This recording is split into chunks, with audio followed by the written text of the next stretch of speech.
Të nderuar etër, të dashur vëllezër dhe motra më Krishtin.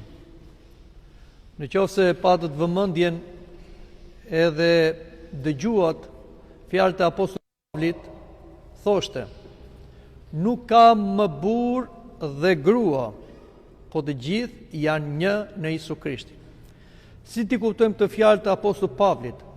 Nuk do të thotë se kisha pranon që nuk ka gjini, ashtu siç diskutohet sot dhe votohet sot komplet gabim, si një gjë kundër asaj çfarë krijoi Perëndia njeriu mashkull dhe femër, kundër familjes, kundër popullit, kundër njerëzimit. Dhe ata që kanë votuar ose janë indiferent ndaj këtyre projektligjeve që nuk përcaktojnë gjini mashkull dhe femër, por gjini asnjanse, ky është një mëkat i madh dhe do përgjigjen përpara Zotit, por dhe përpara krijimit. Por ajo çfarë thot kisha, nuk ka më mashkull dhe femër, do të thot se jo gjinit pushojnë, gjinit mbeten, jo vetëm në këtë jetë, por dhe në përjetësi.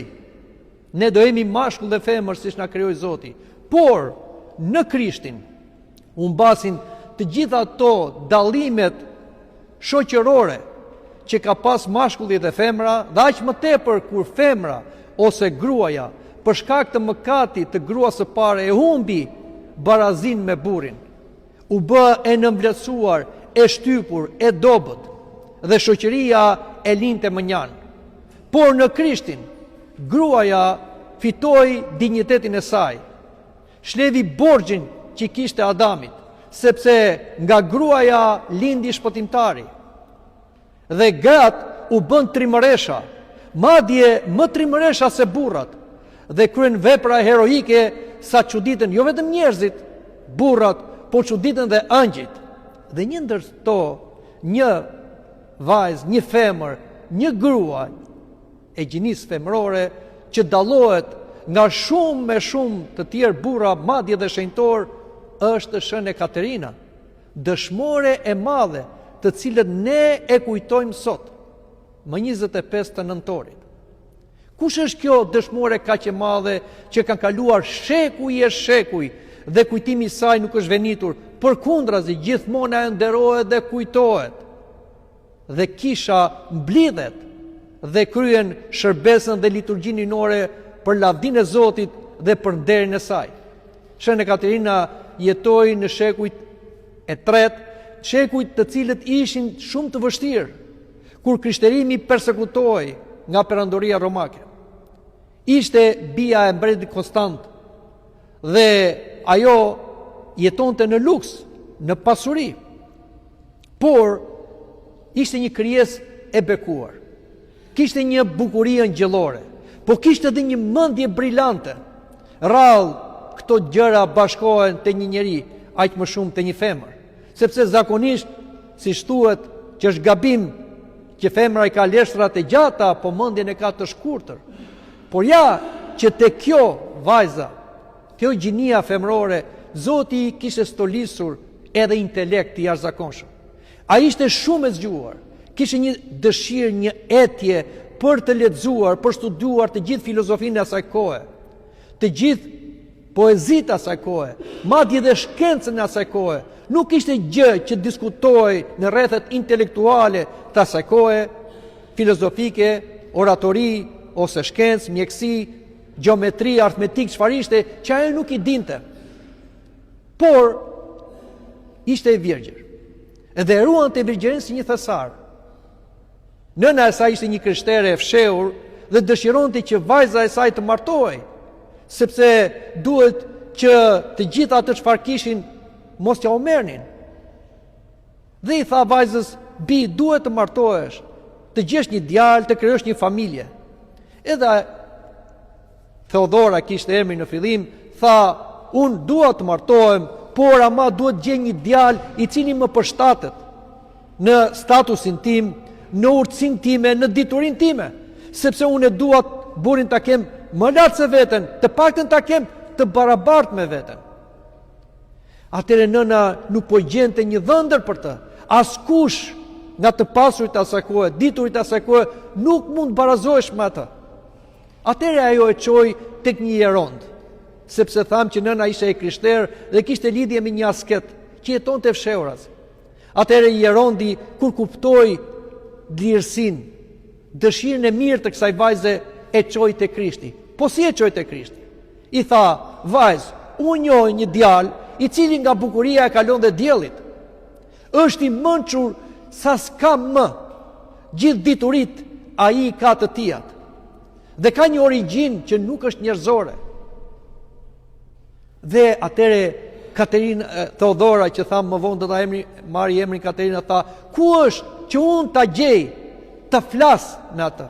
Atëre ai dha një ikon të shërmërisë dhe i tha: "Kjo është nëna e tij. Lutu asaj dhe ajo do të tregoj birin e saj që ti të lidhesh me atë." Dhe kur shkoi në shtëpi, ajo u lut për gjithë natën dhe zuri gjumi dhe pa një ëndër. Pa Vigjesha Mari me forshën ynor, me një bukuri të jashtëzakonshme. Atëherë Vigjesha Mari i thotë birit të saj: "Bir, shiko sa e bukur krijesa jote." Dhe Isu Krishti nuk e ktheu kokën, tha: "Jo, tha, është e shëmtuar, është e nxirr." "Shikoj se është e zgjuar," i tha Vigjesha Mari. "Jo, ajo është e paditur, nuk di asgjë." Atëre Theodora mbeti shtangu dhe kështu u zgjua. Shkoi me vrap te asketi dhe i tha: "Pash këtë ëndër, pash të vegim."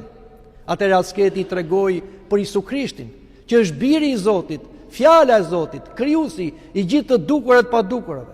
I tregoi se ai u bë dhe njeri për Vigjeshës Mari, është shpëtimtari i çdo njeriu që e mundi vdekjen me vdekjen dhe u ngjall, dhe do vi përsëri të gjykojë të gjithë njerëzit. Dhe ai është dhëndri i shpirtrave të besimtarve. Atëherë Theodora tha: "Unë dua t'i dedikohem atij, dua t'i përkushtohem atij, dua të bëhem krishter."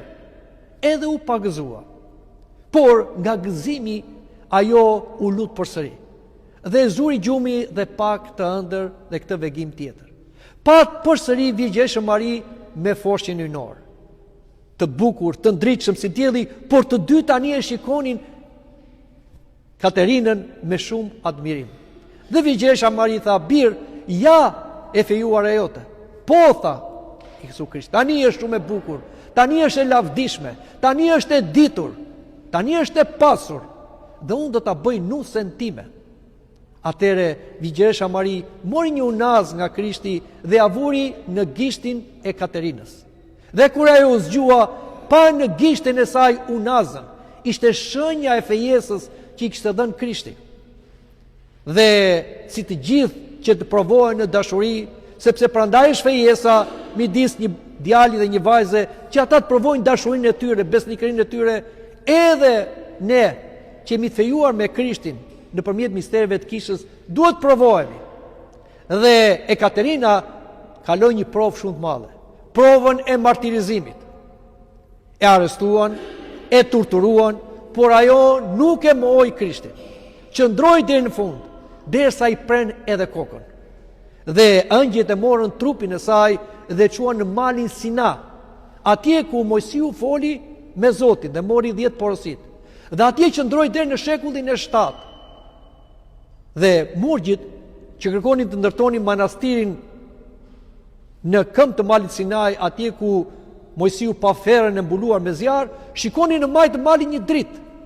Shkuan dhe shtë shikojnë lipsanin e një gruaje. Ishte i paprishur dhe mësuan që ky ishte lipsani i shën e Katerinës. Shekuj e shekuj përpara. Dhe e morën dhe e zbritën poshtë dhe aty sot kemi dhe manastirin e shën e Katerinës. Sot kur shkojnë pelegrinët shikojnë dorën e saj, është e paprishur. Shikojnë unazën që Vigjesha Maria dha asaj si fejes me Krishtin. Dora e saj është e ngrohtë dhe i vën edhe termometrin ka temperaturë si një dorë gjallë. Dhe lipsanet e saj janë shpërndarë në shumë vende të botës. Dhe sot ajo është shembull frymëzimi për gjithë ne të krishterët, por veçanërisht për gjininë femërore, për vajzat. Të dashur të krishterë, jetojmë në një kohë shumë të vështirë. Ndoshta nuk kemi përsekutim fizik, po kemi persekutim moral. Sot bota është shumë e degeneruar. Ashtu si tham edhe në fillim të fjalës son, sot po vendosen ligje me kartona kundër natyrës, ligje perverse. Por edhe ne të krishterë në këtë botë jetojmë dhe këto ligje na rëndojnë ne fëmijët tanë. Pra kemi një presion amoral. Çështja është që ne duhet të qëndrojmë. Ne nuk duhet të bëjmë njësoj me botën. Sot dëgjojmë se të bashkëjetos nuk është gjë, por jo, të bashkëjetos është kurvëri. Vetëm kur je i martuar, je i bekuar dhe lidhjet trupore, burr grua janë bekuara. Jashtë martese janë mëkate të vdekshme. Prandaj juve nëna, juve gjyshe, mos i toleroni fëmijët tuaj, besat, nipat tuaj dhe interesoheni me kë shoqërohen.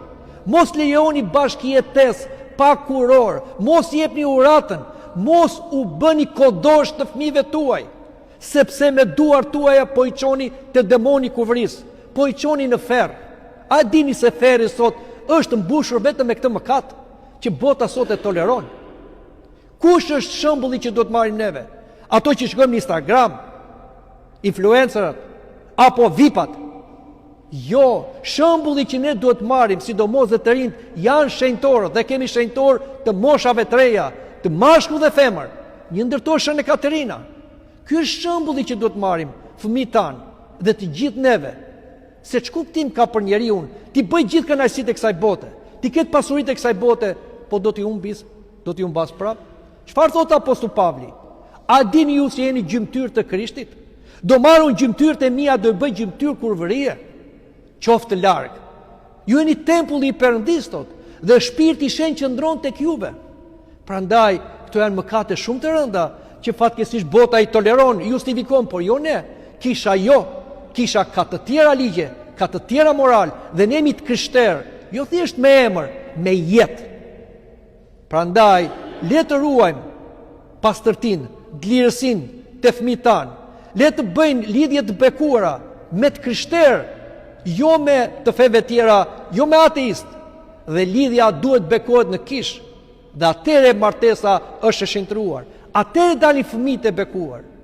Kështu pra të dashur të krishterë, duke pasur parasysh shembujt e shenjtorëve, dhe një ndër to Shënë Katerinës, le të ruajmë atë çfarë na ka dhënë Zoti, besimin, por dhe moralin, sepse vetëm me dy gjëra mund të shpëtojmë, duke besuar drejt, por dhe duke jetuar drejt me moral. Amin.